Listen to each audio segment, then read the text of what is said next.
Kryeministri Rama merr ftesë personale nga presidenti Donald Trump për të qenë pjesë e bordit të paqes për Gazën.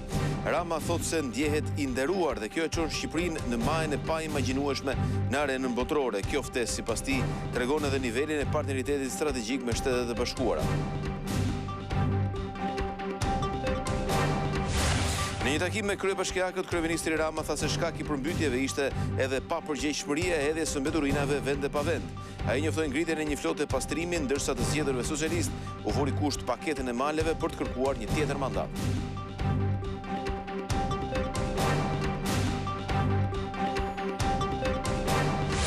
Kryetari i Partisë Demokratike Sali Berisha thotë se opozita nuk kërkon marrjen e pushtetit me dhunë, ndaj i quajti jetike protestat e qëndrueshme dhe paqësore.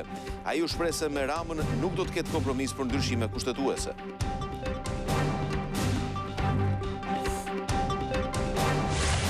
Revista Forbes thekson se fal zbatimit të strategjisë së re detare për zhvillimin e sektorit turizmit, Shqipëria mund të kthehet në qendrën e ardhshme të jahteve luksoze në Mesdhe, duke rivalizuar Greqinë dhe Malin e Zi.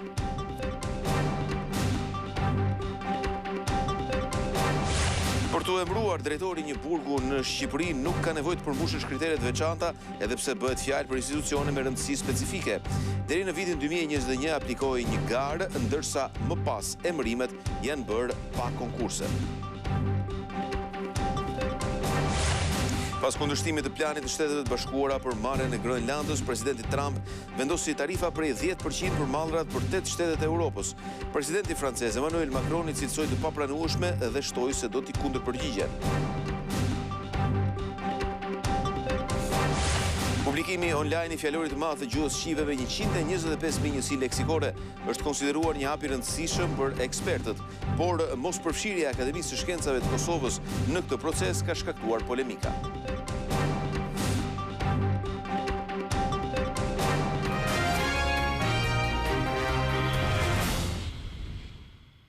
Shikues të televizionit Klan, ju përshëndes. Ky është edicioni i fundit informativ. Do të bëjmë së bashku një përmbledhje të zhvillimeve më kryesore të ditës së sotme. Kryeministri Edi Rama ka marrë një ftesë personale nga presidenti amerikan Donald Trump për të qenë pjesë e bordit të paqes për Gazën. Rama thotë se ndihet i nderuar dhe kjo e çon Shqipërinë në majën e paimagjinueshme në arenën botërore. Kjo ftesë sipas tij tregon edhe nivelin e partneritetit strategjik me Shtetet e Bashkuara të Amerikës.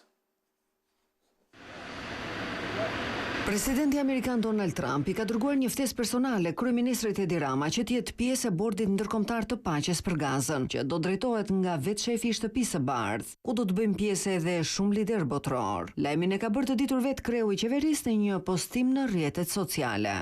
Shumë i nderuar nga ftesa personale e presidentit Trump për ta përfaqësuar Shqipërinë në bordin e paqes, një organizatë e re ndërkombëtare e ideuar prej tij, ku Shqipëria ftohet si antar themelues, duke ngjitur kështu ndërkombëtarisht një tjetër maj, krejtë i paimagjinueshme vetëm deri pak vite më parë. Rama thotë se kjo ftesë bën krenar jo vetëm atë, por edhe Shqipërinë. Nuk mund të jem dot më krenar për Shqipërinë, për gjithçka kemi bërë në këto vite duke e kthyer në një Shqipëri tjetër, të dinjitetshme, të respektuar botërisht si asnjëherë, e pa diskutim, edhe për nivelin ku e kemi ngritur marrëdhënien e partneritetit ton strategjik me Shtetet e Bashkuara të Amerikës, duke u ftuar me një respekt e vlerësim krejt të posaçëm nga presidenti Donald Trump për të bërë pjesë e një bordi ndërkombëtar të krijuar kryesisht prej atij vet dhe për të punuar së bashku me të. Faleminderit zoti president, zoti bekoft Shqipërinë dhe Shtetet e Bashkuara të Amerikës. Bordi i paqes është organ ndërkombëtar që do të mbikëqyr Gazën, sipas planit të paqes startuar nga vetë presidenti amerikan, i cili solli fundin e konfliktit 2 vjeçar me Izraelin. Shtëpia e Bardhë shpalli përbërjen e bordit të përkohshëm që do të mbikëqyr procesin e rindërtimit të rripit të Gazës të rënuar. Në ekipin ekzekutiv bëjmë pjesë sekretari i shtetit Marco Rubio, dhëndri i tij Jared Kushner, i dërguari i posaçëm Steve Witkoff dhe ish kryeministri britanik Tony Blair. Ky bord do të ketë fuqi absolute mbi tranzicionin politik të territorit të pasluftës.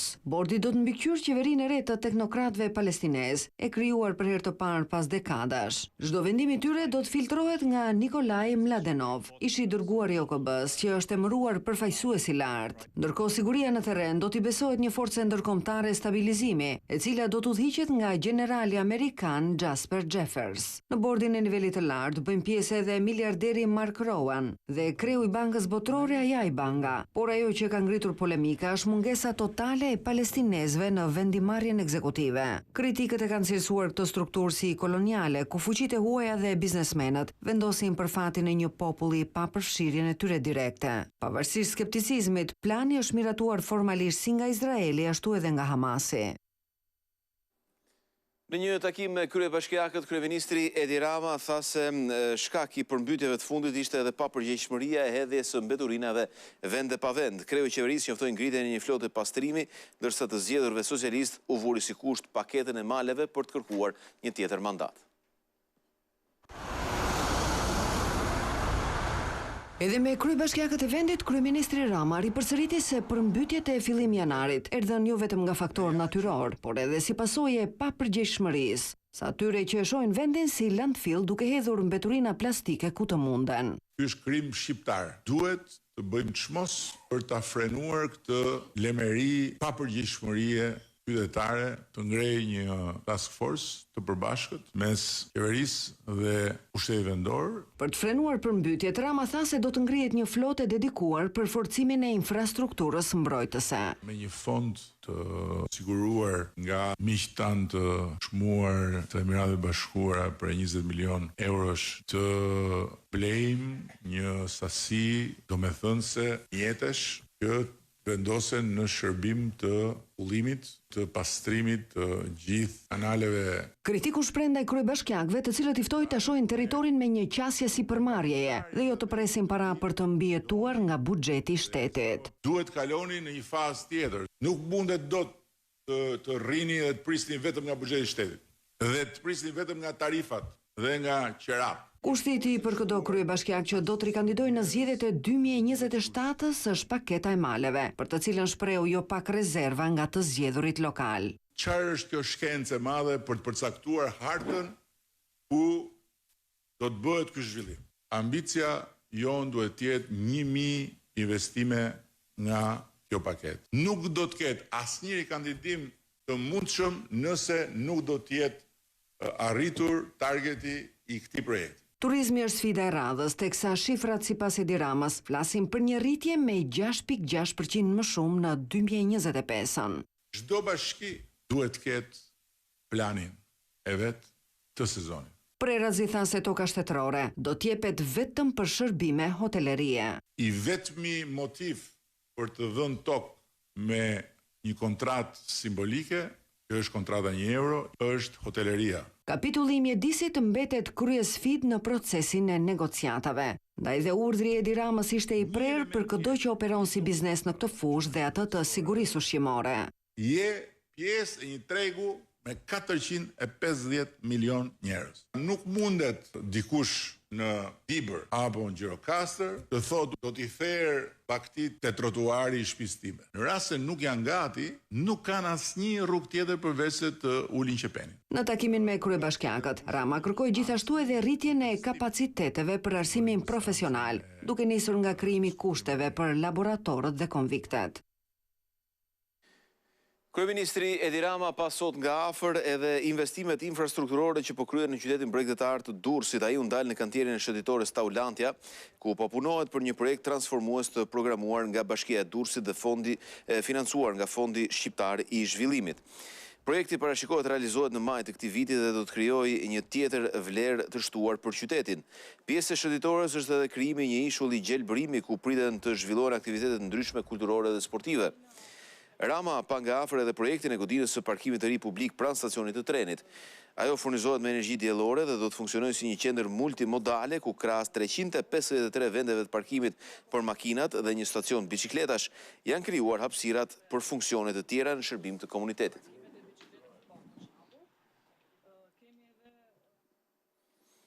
Kryetari i Partisë Demokratike Sali Berisha tha se opozita nuk kërkon marrjen e pushtetit me dhunë, ndaj i quajti jetike protestat e qëndrueshme dhe paqësore. Berisha u shpreh se me Ramën nuk do të ketë asnjë kompromis për ndryshimet kushtetuese. Pak ditë përpara protestës kombëtare të 24 janarit, Sali Berisha përjashtoi çdo skenar për të ardhur në pushtet me dhunë. Në një komunikim që pati me ndjekësit në rrjetet sociale, kryedemokrati tha se vetëm përmes kryengritjeve paqësore të zgjatura shqiptarët do të mund të ndryshojnë fatin e vendit. Ne jemi Partia Demokratike, do ndalemi këtu. Çfarë do të thotë kjo? Ne jemi partia që nuk synojmë, s'kemi synuar kur pushtetin me dhunë. Përkundrazi, kur këta e kanë marrë me dhunë pushtetin, ne i kemi përzonë me votë. Ne besojmë se me një kryengritje paqësore të qëndrueshme është plotësisht e mundur largimi tyre nga pushteti. Krahas reformës zgjedhore dhe asaj territoriale, Edi Ramës derën e bashkëpunimit ja mbyll edhe për ndryshimin e kushtetutës. Me Edi Ramën nuk ka asnjë kompromis. Edi Rama të jap dorëheqjem dhe të paraqitet para ligjit për të gjitha aktet e tij, vjedhjet e tij monstruoze. Ndërsa kujdo që ndihet në opozit me qeverinë i shtriu dorën e bashkëpunimit. Jam shumë i hapur dhe i mirëpres ato. Dhe i mirëpres pa kushte. Pas ditën e së shtunës, gjatë një takimi që pati me demokratët e Laprakës, i ftoi qytetarët të bashkohen në tubimin e 24 janarit. Kur ndonjëherë nuk keni patur në dorë për Tiranën dhe Shqipërinë më shumë se sa kësaj radhe. Dhe unë kam besim se qytetarët e Tiranës do të jenë në krye të kësaj kryengritje paqësore që do fshi nga faqja e dheut këtë regjim anti-shqiptar. Kriminal. Kryeministrin e akuzoi jo vetëm për korrupsion e braktisje të shqiptarëve, por edhe për kapjen e drejtësisë.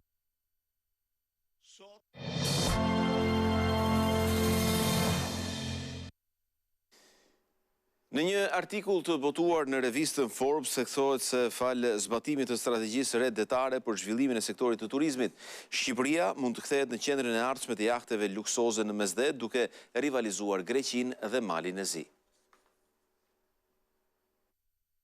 Shqipëria ka të gjitha asetet natyrore të fshinjve të saj, madje rivalizon Greqinë dhe Malin e Zi për pastërtinë e ujrave dhe shtrirjen e vijes bregdetare me diell. Kjo e bën pozicionin e saj ideal për të përfituar nga sezoni mesatar i jahteve, megjithatë Shqipëria ka mbetur ende jashtë radarit të industrisë. Kështu nis shkrimi Forbes për vendin ton, kundër të tjera shkruan se a është Shqipëria qendra e ardhshme e madhe e superjahteve? Në artikullin e Forbes shkruhet se vitin e kaluar autoritetet shqiptare zbuluan planet për të shndërruar Shqipërinë në qendrën e ardhshme të madhe të superjahteve. Strategjia detare e mbështetur nga investitor privat parashikon krijimin e një rrjeti marinash të ndërlidhura përgjatë Bregdetit, duke kthyer vendin në një ndalesë tërheqëse për jahtet. Projektuesi italian i jahteve, Luca Dini, është ngarkuar me këtë projekt, të cilin e përshkroi si shumë emocionues, por me shumë përgjegjësi. Gjatë një interviste, Shqipëria është i vetmi vend në Europë ku ende mund të zhvillosh projekte në shkallë të madhe, nënvizon Dini. Projekti ambicioz parashikon që disa kilometra vijë bregdetare të shndërrohen në një kompleks marinash dhe resortesh, me fusha sportive, hapësira për meditim, yoga, si dhe mundësi për vizitorët që të njihen me kulturën tradicionale dhe ushqimin lokal të Shqipërisë. Sipas projektuesit italian, çelësi për të zhbllokuar potencialin e bregdetit shqiptar janë logjistika dhe infrastruktura. Shumica e projekteve të Dinit pritet të përfundojnë brenda pak më shumë se 5 vitesh. Kur kjo të ndodh, projektuesi është i bindur se Shqipëria do të jetë shumë e pranishme në hartën mesdhetare. Sipas projektuesit italian të jahteve Luca Dini, kjo hap itinerare edhe rrugë të reja ku Shqipëria mund të kombinohet me Malin e Zi, Kroacinë dhe madje edhe me Venecian.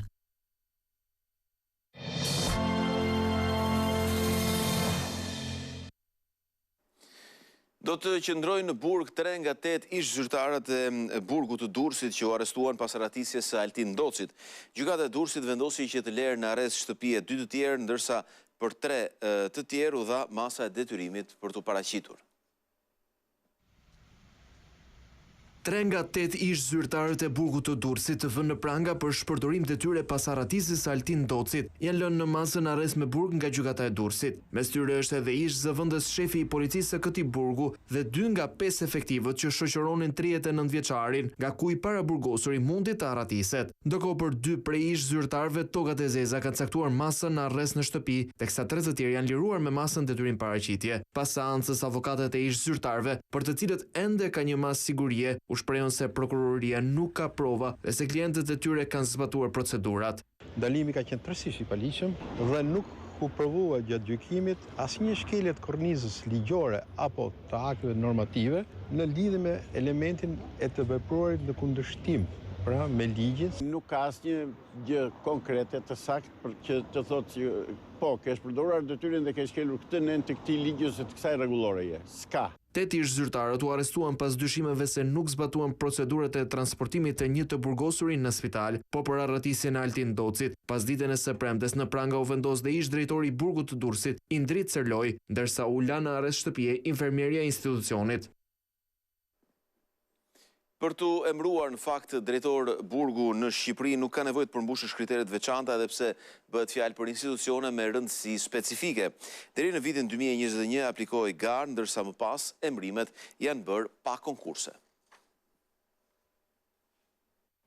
Drejtorët e 20 institucioneve të vuajtjes së dënimit në vendin tonë sot përzgjidhen pa konkurs dhe përmes një procesi të mbyllur. Deri disa vite më parë, emërimi i tyre bëhej përmes një gare, por kjo mënyrë nuk u aplikua më pas. Aktualisht përzgjedhja kryhet nga drejtori i përgjithshëm i burgjeve, i cili propozon emrin te ministri i drejtësisë. Problemi kryesor mbetet mungesa e kritereve specifike. Për të drejtuar një burg, kërkohen pothuajse të njëjtat kushte si për një nënpunës të zakonshëm të administratës publike. Pra, mjafton të kesh përfunduar arsimin e lartë dhe të mos jesh i dënuar më parë apo në proces hetimi ose gjykimi për të drejtuar një institucion të vuajtjes së dënimit. Sot lista e drejtorëve të burgjeve përbëhet nga emra që në të shkuarën e tyre nuk i kanë shërbyer domosdoshmërisht sistemit penitenciar. Disa prej tyre kanë qenë pjesë e radhëve të policisë së shtetit, agjencisë shtetërore të kadastrës apo edhe të politikës. Nuk kërkohet përvojë në sistem dhe as aftësi të posaçme drejtuese. I tillë ishte edhe rasti i ish drejtorit të burgut të Durrësit, Indrit Cerloj, i arrestuar për shpërdorim detyre pas arratisjes së të paraburgosurit Altin Doci. Cerloj qëndroi vetëm disa muaj në këtë detyrë, ndërsa më herët kishte mbajtur pozicionin e nënkryetarit të autoritetit portual të Durrësit. Në një sistem kaq të ndjeshëm, kjo mënyrë përzgjedhje nuk garanton profesionalizëm. Ndaj sot më shumë se kurrë, ka ardhur koha për rikthimin e meritës dhe vlerësimit real. Një qasje e tillë jo vetëm do të sillte më shumë siguri në drejtimin e institucioneve të vuajtjes së dënimit, por do të ulte edhe mundësinë e përsëritjes së ngjarjeve të rënda, si vrasja e Erben Lleshit në burgun e Peqinit në 2023 apo arratisje si ajo e ndodhur pak ditë më parë në Durrës nga Altin Doci.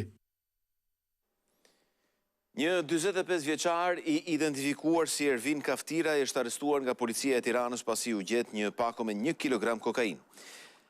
Prangosja e tij u krye në një parkim të një restoranti në periferi të Tiranës, ku 45 vjeçari dyshohet se kishte shkuar për të shitur lëndë narkotike. Pas prangosjes së tij, ju sekuestrua një motor, një armë gjau dhe një armë sportive që u gjetën në banesë. 45 vjeçari ishte në vëzhgim nga antidroga Tiranës pas dyshimeve se ai shiste kokainën në zona të ndryshme të kryeqytetit.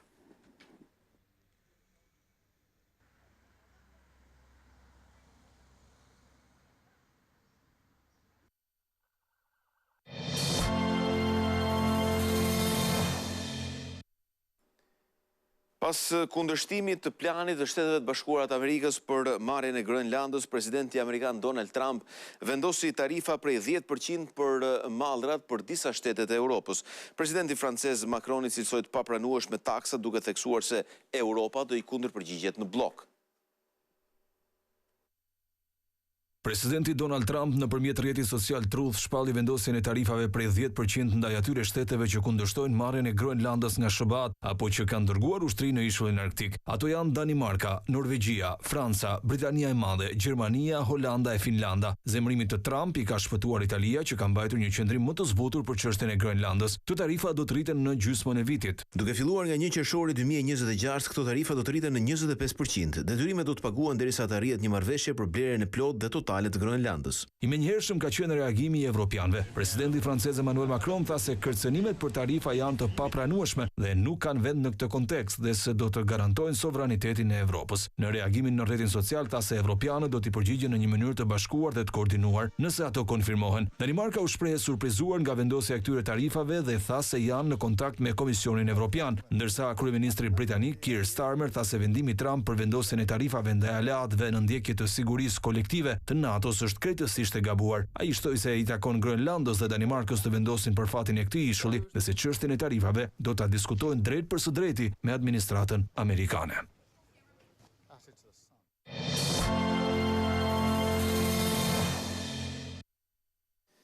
Publikimi online i fjalorit të madh të gjuhës shqipe me 125.000 njësi leksikore është konsideruar si një hap i rëndësishëm për ekspertët, por mospërfshirja e Akademisë së Shkencave të Kosovës në këtë proces ka shkaktuar polemika.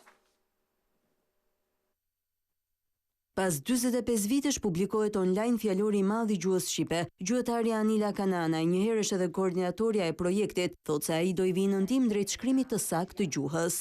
Presim ndryshim në nivelin e drejtshkrimit në të gjitha nivelet, në shkollë, në dokumentacion zyrtar, në legjislacionet, në media. Ky fjalor vjen shumë ndihmues, duke filluar që nga fjalët Android, fjala online. Fjalori, i cili ka rreth 125.000 njësi leksikore, mund të përdoret nga të gjithë online. Këtë gjitha konceptet e reja që brezi i ri i njeh dhe i përdor, ke lëvizje masive të popullsisë, bashkë me lëvizjen e popullsisë hyn fjalë të reja, hyn koncepte të reja, ke fjalë të vjela nga dialekte, fjala hajgare për shaka përdoret shumë në Kosovë. Ne përdorim variant tjetër, ama kjo nuk do të thotë që s'do ta fusim si fjalë. Por publikimi i këtij fjalori nga Akademia e Shkencave në Shqipëri ka nxitur reagime në Kosovë. Akademikët atje thonë se u lanë jashtë projektit për shkak të parimeve të diskutimit. Në Këshillin Ndërakademik ishte paraparë të diskutoheshin çështjet e leksikut. Së pari, pra do të përcaktoheshin parimet e punës dhe do të zgjidheshin dilemat. Ne në Akademinë e Kosovës nuk e kemi parë të arsyeshme të punojmë pa ato parime dhe nuk kemi pranuar të përfshihemi në atë mënyrë. Për këto rezerva, grupi i punës në Shqipëri thotë se ka punuar me Institutin e Albanologjisë në Prishtinë. Kemi bashkëpunuar, kemi një grup pune atje të Institutit Albanologjisë, i cili ka qenë pjesëmarrës që nga fillimi. Mendimi i tyre nuk ka munguar kur në fjalor, ata na kanë sjellë vazhdimisht pasuri leksikore nga Kosova. Për 9 muaj fjalori do të jetë i hapur për të marrë sugjerime nga publiku, të cilat do të reflektohen nga grupi i punës. Aktivitetet të ndryshme u zhvilluan sot në Lezhë në nderim të figurës dhe veprës së heroit ton kombëtar Gjergj Kastrioti Skënderbeu me rastin e 558 vjetorit të ndarjes nga jeta. Lezhë ka përkujtuar 558 vjetorin e ndarjes nga jeta të heroit ton kombëtar Gjergj Kastrioti Skënderbeu. Ceremonia nisi me vendosjen e kurorave me lule, si dhe gjamën e burrave, një rit i lashtë nderimi, dhimbje dhe krenarie kombëtare. Ky vend nuk është thjesht një hapësirë historike, por një amanet i shenjtë për unitetin, lirinë dhe dinjitet kombëtar, dhe se Lezhë mbetet një simbol i përhershëm i bashkimit dhe qëndresës shqiptare. Skënderbeu mbetet bustulla morale e kombit shqiptar, shembulli i sakrificës dhe qëndresës, frymëzimi i përhershëm për brezat qëndri. Gjergj Kastrioti frymëzon zemrën teme, por edhe tjerëve, përse që i vazhdojmë lirinë, besimin, bashkimin. Pra, këto janë vlera cilat duhet të çojmë përpara. Ai do të lënë amanet, por ne duhet që të lëmë amanet për sa Momente emocionuese solli dhe interpretimi i aktorit të mirënjohur Xhevat Limani nga Struga, i cili me fuqinë e fjalës dhe interpretimin skenik prek kundjeshëm të pranishmit, duke rikthyer në kujtesë madhështinë dhe sakrificën e heroit kombëtar. Aktivitetet përkujtimore vijuan me një koncert homazh në Pallatin e Kulturës, det Ndue Lazri në Lezhë, me pjesëmarrjen e artistëve dhe figurave kombëtare, në nderim të figurës e trashëgimisë së pavdekshme të Skënderbeut. Ishte ky dhe informacioni i fundit për këtë edicion lajmesh. Bashkë miru pafshim.